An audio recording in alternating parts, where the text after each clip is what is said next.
Well, good day, everybody. Harry Brailsford here from SMB Nation. The event you are attending today is Post-Pandemic Pivots for MSPs, Emerging Opportunities and Trends that are driving MSP success. I thank you for your time, and what do you know, we're rapidly approaching the end of Q2, so the year is only accelerating. Let's get started. And there we go. So let's take it from left to right. Mayor, introduce yourself, followed by Brian, Frank, and I'll introduce myself. Go ahead. Hi there, my name is Mayur Pitamba. I'm a product marketing director here at 8x8. I am joining you folks from the UK, where it is just past 5 p.m. in the afternoon. So happy to be here. Excited to talk about this topic and join this webinar. Thank you. Just putting my phone on mute. Brian, go ahead. My name is Brian Ventura. I'm the president of SoftPoint Media. We're a managed services provider based in Los Angeles, California, where it is currently hotter than the sun, and excited to talk to you all about how we are leveraging 8x8. All righty, Frank. We got Frank back. Frank, go ahead. Hi, I'm Frank Olhurst, and been involved with the channel from the journalistic and technology side for a very, very long time, and been working with Harry on many different topics for 20 years or so. So I'm happy to be here and hope I can, add some additional color to the conversation and provide a little bit of thought leadership. Harry, it's all up to you. All right, there we go. So Harry Brailsford, certainly know this community well, the SMB Nation community that I started. It's kind of fun to be able to talk like this again. I'll be in Nashville at Retail Now, July 25th through 27th over at the Grand Ole Opry. Frank, it's been a long time since I've been able to sound like a talk show host at night and tell you where I'm going to be playing. It's kind of cool. Let's get started. All right, so the State of the Union of MSPs in the summer of 2021. Frank, I want you to kind of kick it off. What are you hearing? What's the State of the Union out there? We're getting back to work. What's up? Well, there's a lot of different things going on. Of course, there's all the news around cybersecurity and how attacks have, risen in volume. We see that on the news every day, and we see more and more that many of these attacks could have been avoided by, either simple maintenance or patching or things like that. Things that the channel is very well equipped to do for their customers. So I'm seeing a big opportunity there, of course. The other thing that we're seeing is that, as businesses come back, into play, and as consumer confidence increases, we're running into an interesting phenomena where, people are looking to buy things, but there are shortages. Everything from the auto industry because of chip shortages down to even, basic things that were manufactured overseas, because COVID hit a lot of countries very hard, and a lot of manufacturing shut down because of it, and a lot of transportation shut down because of it. So we've got, all this pent up demand, but we might not have the products out there to meet that demand. So that is forcing people to, look at alternatives. Again, that can create opportunity. When you have an environment with scarce resources and high demand, it can create additional opportunity for other folks. The other thing that we're running into is that businesses are kind of, switching over to this work from home, remote work, that they were forced into it because of COVID. And, many have kind of seen benefits by, adopting this new type of work environment.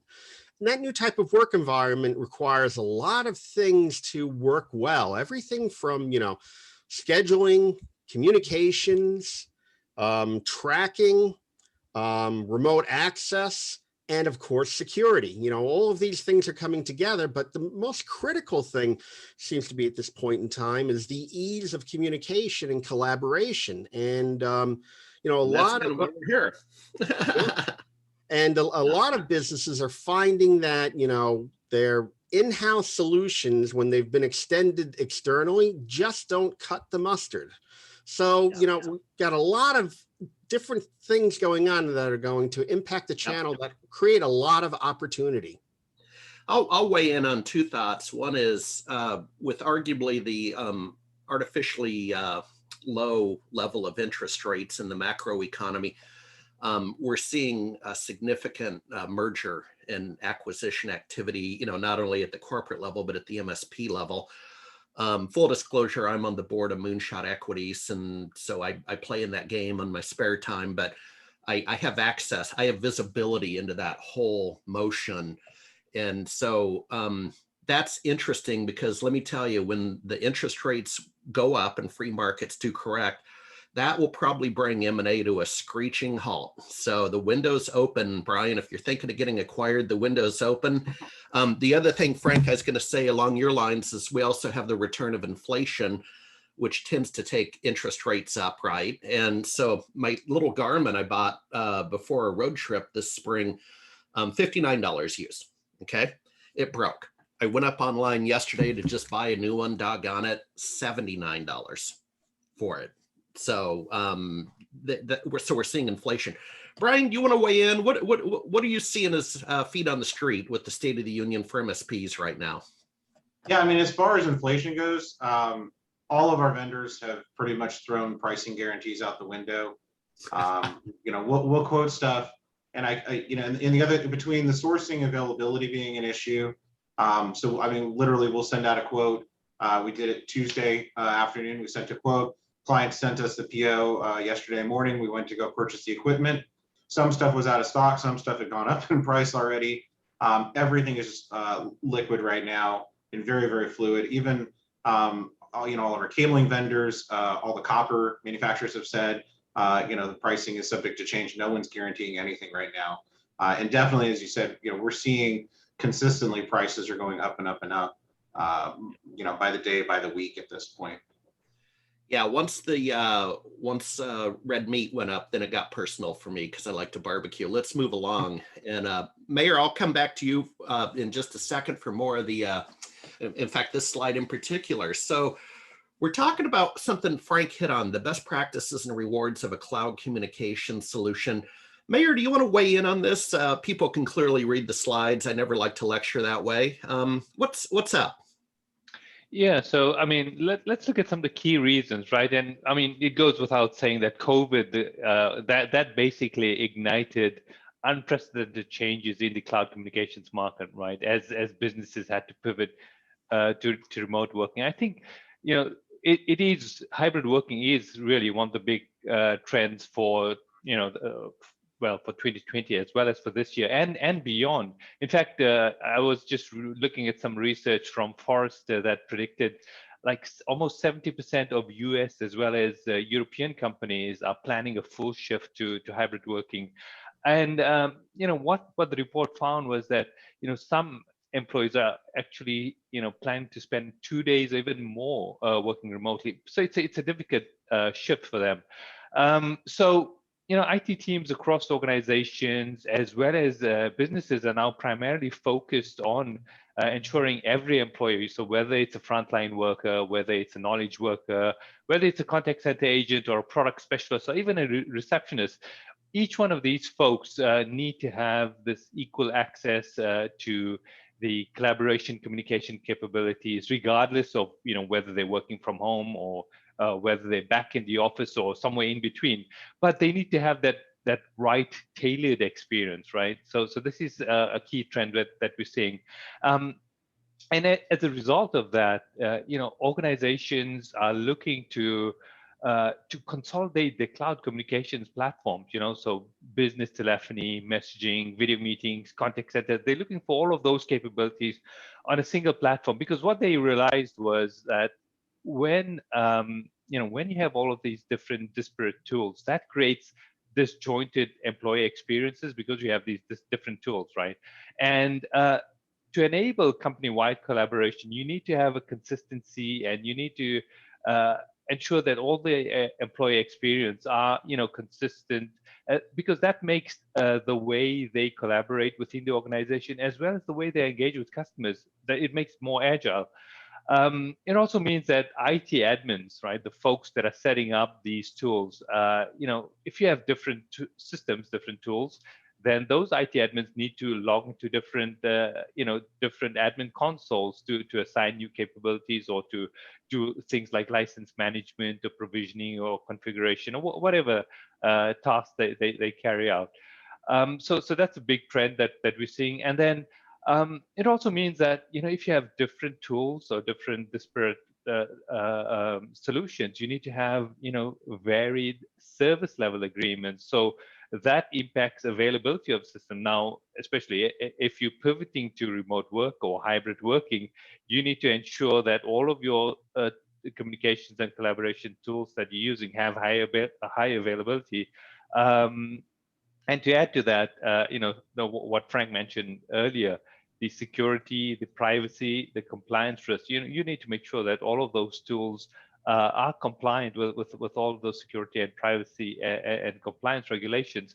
So there's also a big trend towards things like shared integrations for tools, right, for your communication tools. So, for example, you just have one integration for all of your business applications. They integrate with all of your communications without the IT complexity. So we're seeing a big trend towards that area as well. And then the last one that we see is the cross-platform analytics as well, and the AI. I mean, of course, that's a big topic, big area of interest for organizations, because that gives these businesses real-time insights of what their employees are doing, how they're interacting with customers. Now you can imagine, it being able to see customer sentiments and employee engagement statistics flowing through the organization. I think that's a really, really big area as well. And so, if you think about all of these things that I've just mentioned, I think it makes sense, and you can see why organizations are moving to this single integrated platform. In fact, we also did some work with Metrigy research recently, and what they found was that at the end of 2020, almost like 63% of organizations were doing some sort of integration between the unified communications and their contact center platforms. And from that, 63%, well, around 61% of them were using a single provider. So, of course, cost is another primary factor that's accelerating these trends and this move towards the cloud. And so, that's a big thing where, in the first year, these organizations that move to a single platform, cloud-based communications provider, they may see some slightly higher costs from a cloud-based solution, but those are attributed to things like training and deployment. But after the first year, businesses can realize significant cost savings in the region of around 50%, with lower operating costs, including things like licensing and staffing and so forth. And maybe, just to sort of round that off, the other thing, there's definitely an increased focus on security for communications services. If you just consider the response to the pandemic, many organizations adopted a range of collaboration tools, collaboration applications to support remote working. Now, IT and business and even security leaders, they are focusing their efforts on securing all of these different tools that they've chosen. But the great thing about cloud communications, particularly like the ones that we have, that 8x8 have, is that we do regular and automated updates of our platform to enhance the functionality, the usability. But it also means that the communications, it stays evergreen. Folks have the latest features, but it also means that those businesses, they benefit from this ever-evolving security updates. Yep. Hey, Brian, I have a question for you for this slide. A friend of mine, in fact, he may be on. I know he signed up, Ryan Becker out of Dallas, Break Fix MSP. He is happy to have sort of the home office clients, right? So hybrid work. And another friend of mine back in Seattle, a speaking coach, now is in the business of helping set up really nice home offices with UC for executives, Amazon in particular, and they will pay to have a professional point of presence. Brian, is that in your wheelhouse? Are you working with executives? Are you working with business people and helping them set up that home office with communications and so on in a hybrid work scenario? Yeah, to a certain extent, yes. Really what happened though, we've been pushing all of our clients for years over to UCaaS through a couple different solutions. And so when the pandemic hit, and especially here, in Los Angeles, everything locked down in a hurry. Our own business continuity plan is grab your laptop, grab your cell phone, and go home. All of our employees run laptops already. All of our main tools, everything we use every day is already hosted in the cloud, including our telephony. And so, we were able to pivot almost immediately. And we had a lot of clients that called us and they were in a panic. Oh my God, what do I do? How do we set this up? We have to retool our whole business. And I said, do the same thing we did. Go home, log in to the app on your cell phone, the app on your computer, whatever it is. Honestly, the biggest struggles that we had in the beginning of the pandemic were finding webcams and finding headsets. Yeah.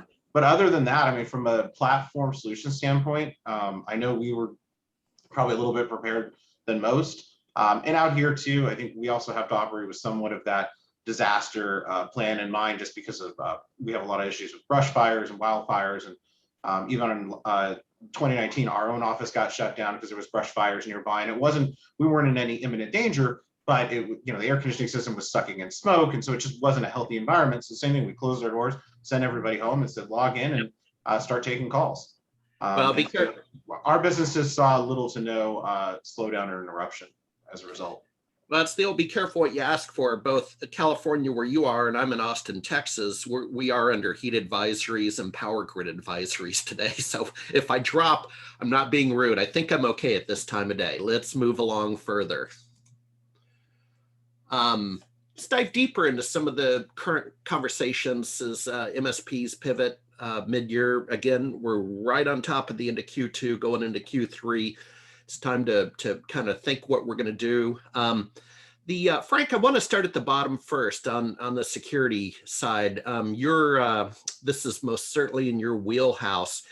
I don't know what to say that already hasn't been said, but it's become a thing. And even yesterday with Putin and Biden having the meeting over in Geneva, what was a major topic, right? Cybersecurity and hacking. Frank, a couple of quick thoughts.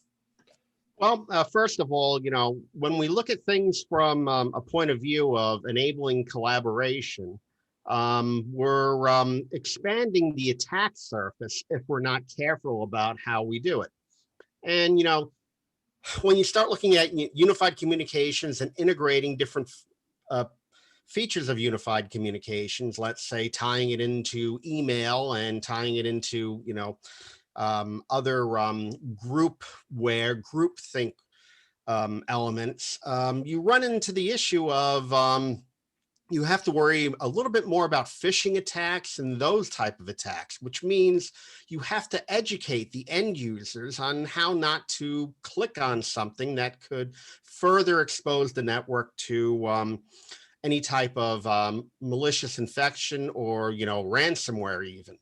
And so, there's an education component here that has to be done with the end user. And, a perfect time to do that is that when you're talking about unified communications and deploying, whether it's a soft phone that's integrated with project management and email and things like that, it's a perfect time to talk about best practices around end user security. It's also a good time to really think about how you're going to define policies.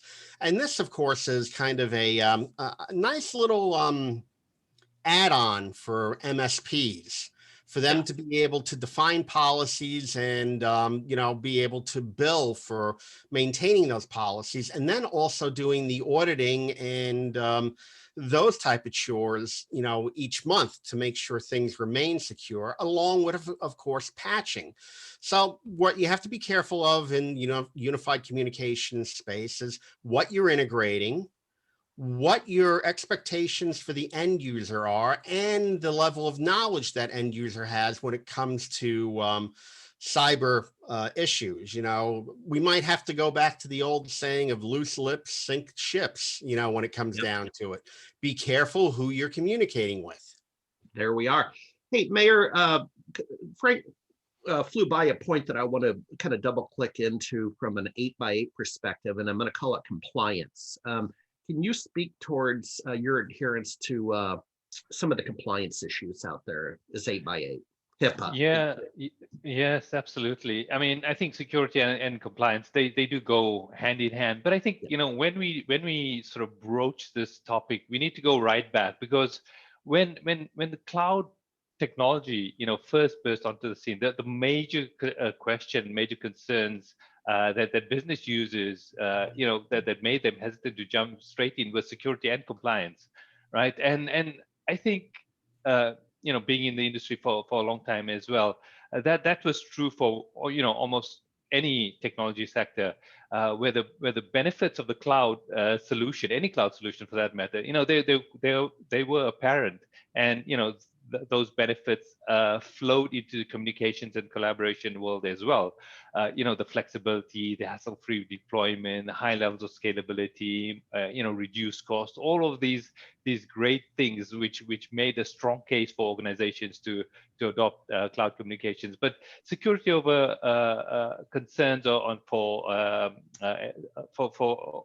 from these organizations, they were genuine, and they were enduring as well. And with compliance issues, certainly around data protection and privacy high on the agenda for customer-facing operations, most businesses felt uneasy about passing control over to of their communication systems to a third party, particularly cloud communication providers. But over the years, right, the cloud communications solutions, they've come a long way since those early days, and one of the most significant areas of has been around all these providers, providers like us, our competitors, focusing heavily on enterprise security protections, abiding with regional compliance initiatives designed to counter those security and compliance risks. Even Gartner and some of the tier one analysts, they actually agree that cloud communication services are just as secure, if not more, than some of the private IT and communications networks that are linked to the internet. The security and compliance mechanisms in cloud systems, but they basically are now built to manage the flow of all types of information, all types of communication within those communication pipes, and they resolve many of those security issues surrounding cloud communications. So what MSPs can do, and how they can advise their clients, their customers, is to look for a solution, look for a cloud communication solution that that offers this independent audit and verification. That's really essential, an essential part of the security and compliance framework. So they need to ensure that the cloud communications providers have undergone some sort of assessment through third parties and major industry players. They need to ensure that the assessments provide assurance of the cloud technology security controls that comply with strict standards. It protects their reputation and also secures the customer data. For instance, some of the core compliance and security certifications in a cloud communications platform needs to be adherence to the FCC compliance, the Consumer Proprietary Network Information compliance for the US, HIPAA compliance, the National Institute and Standards Technology compliance, so the NIST 800 certification, the Federal Information Security Management Act, so the FISMA compliance. Here in Europe, if the company has offices here, they need to ensure that the communication solutions is compliant with the standard contractual clauses for data transfers between the EU and non-EU countries. the solution needs to be ISO 27001 and 9001 certified. It needs to be certified for PCI payment, the payment card industry certification.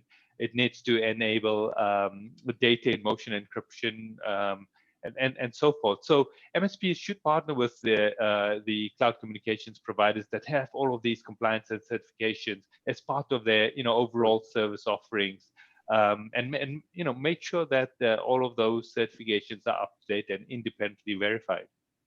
All right. Well, hey, let's move along.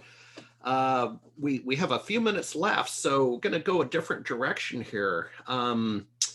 This is how you can pivot coming out of the pandemic. And Brian, I'm going to call on you in just a sec. I'll add my own thoughts here. But forever and a day, a lot of my writing, Frank, you'll recall, back when 2003, the SMB consulting guide, right, to how to make money with SBS. And we're having the business conversation. And it's an overused word, the trusted business advisor, but doggone it, I just still feel strongly as a service provider that you got to balance out the geek with the business and be that, be the trusted advisor, because you are making the recommendations for what the customer will purchase. Brian, as you read the slide, talk to us. You're out there doing it. A couple of thoughts on the role of the MSP? So yeah, as you said, we are the trusted advisor, and really, our point and our purpose is to take very, very complicated things, explain them in a simple way, and really manage everything for the client. They want that white glove service. They don't want to have to know anything about IP telephony, UCaaS, collaboration, et cetera. They just want it to work, and they want to pay us to make it work. And when it doesn't work, then they get upset. And so for us, we decided a long time ago, we could have, I know there's a lot of MSPs out there, they have hosted systems on various platforms. They have all kinds of crazy homebrew things they've come up with on free PBX, et cetera. And we decided many, many years ago that we just wanted to go with something that works out of the box, off the shelf. We can put it in, and then ultimately, while we manage, the system from a high level, that, the reliability of the telephony is pushed off to a third party who is actually reliable. And that is why, pretty much exclusively for UCaaS, we partnered with 8x8 more than a decade ago. Yeah, and can you speak towards, and maybe it's for Mayor, either one of you, can you speak towards how, as an MSP, how do I make money with 8x8? Brian, what's your business arrangement with 8x8? Yeah, so there's two different, you can be an actual, full channel partner, and you get the monthly commission, or you can be a referral agent, which is what we do. So you get per device over a certain number of lines and over a certain service level. We get a fixed amount that we know. It's very predictable. It's very reliable. 60 days after service is installed, we get a check or a wire that's, here's what your commission is for this particular system. And really for us, we're charging the customer to install and program everything. We're charging them monthly to manage the system for them and do any moves, adds, change, deletes. And so we don't really care about having that, small stream every single month. We prefer to just get one big shot in the arm up front, and then that recurring revenue actually comes from the customers directly then. It's kind of like the old joke, you go to a small boat harbor and there's always a nice boat called First Draw, and it's typically a construction contractor who took the first draw from the bank and bought a boat. The point is, you like to get the money up front, go buy yourself a boat and enjoy the weekend. And I think also just to add to Brian's point, I think what we're seeing as well is that some of our MSP partners, they also offer additional value-added services like regular health checks. They provide analytics reporting to the customers so that those folks can see how communication services are being used. What all of these things. So that there's additional value there that MSPs bring through providing these additional value-added services.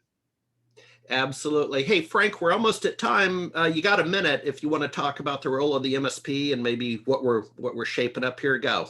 All right. Well, in our chat, Keith Nelson is bringing up some very interesting points about how MSPs can fit into the business model of their customers.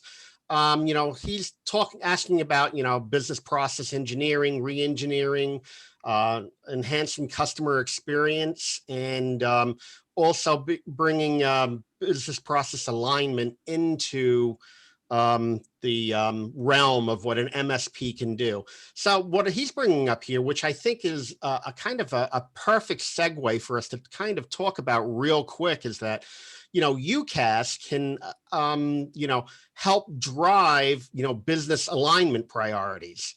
It can also help drive re-engineering how a business might do their processes, whether it is how things move through a workflow or how things move through a supply chain. So these are all additional opportunities that someone like 8x8 can help an MSP bring into the picture for their customers, help them rethink their business processes, help them rethink their workflows, and tie unified communications and project management and internal collaboration all together to improve those things. There we go. And that's actually really cool that you fielded that question from Keith. We're at the slide where we can take questions. Frank, because I'm the presenter, I don't have great visibility into the chat window. Would you like to marshal up the questions if we have more folks ask your questions in the chat feature? Yeah, if anyone else wants to ask additional questions, that would be great. All right, and while we're doing that, Jenny, if you could randomly draw from the list of attendees that are attending today, give me a name. Keep it random. Give me a name, because I'm going to go this afternoon to the Dripping Springs, Texas post office and mail one of our Tyvek yellow SMB Nation jackets. Frank, that's from the 2004 conference. I saw like 50 of them left, and those darn things were like $70 wholesale. These cycling clothes are expensive, man. So Jenny, I'll let you do that if you want to come on and let us know who the lucky winner is. Frank, do we have more questions coming our way? Maybe we did a great job and we not more questions at this point in time, but let's throw it out there. Hey, maybe the best question gets a jacket. Well, that'd be the first one we had. It's not a bad way to do it. Folks, the contact information, referral at 8x8.com, and then also the webpage /refer, where you can gather more information. And I'll start to close on this. I really see this, and in working with 8x8, we've had this conversation that basically I view this as portfolio diversification, because I come from the infrastructure world on the data side, the server side. And we have supported VoIP, now unified communications, for a number of years at SMB Nation. And Frank, I always saw that taking you back to grad school and the MBA, but you're diversifying away, was it systematic and unsystematic risk, right? That it's a nice way of saying you don't want all your eggs in one basket. Right, you want to have a diverse portfolio. I don't know if you want to tap onto that, and then we'll call it good. Well, it does bring up a good point of having a diverse portfolio for MSPs to be able to build different business segments for them to be able to weather a particular storm. But on the technology side, if we look at kind of a diverse portfolio of products, it might not always be the best thing, because we're running into something that's called siloing technology, where we have particular technologies that are in their own silos and they can't share data and they don't talk to each other, which makes it hard to do analytics down the road. Now, unified communications, especially ones that integrate all of the various elements of communications and ties it into, workflow and, CRM and those type of issues, gives us this wealth of data. So if we tear down those silos, we can now analyze processes and look at what is most efficient. And that brings additional value to the end customer. So if we're able to analyze what happens in a particular either conversation or a project and look at the communications involved, there are ways to introduce efficiencies that offer great value to a business, especially vertical markets. Yep. Couple minutes over, folks, so we're going to bring this to a close. Brian, any final thoughts coming down from LA, and we'll call it good. I just want to thank everyone for their time. All right, Mayor, thank you for your time, sir, coming to us from the United Kingdom. And I'm Harry Bralsford, and we sure enjoyed getting back on the air with you. It's time to get back to work, folks. Thank you very much, and have a great day. Thank you. Bye-bye. Thank you.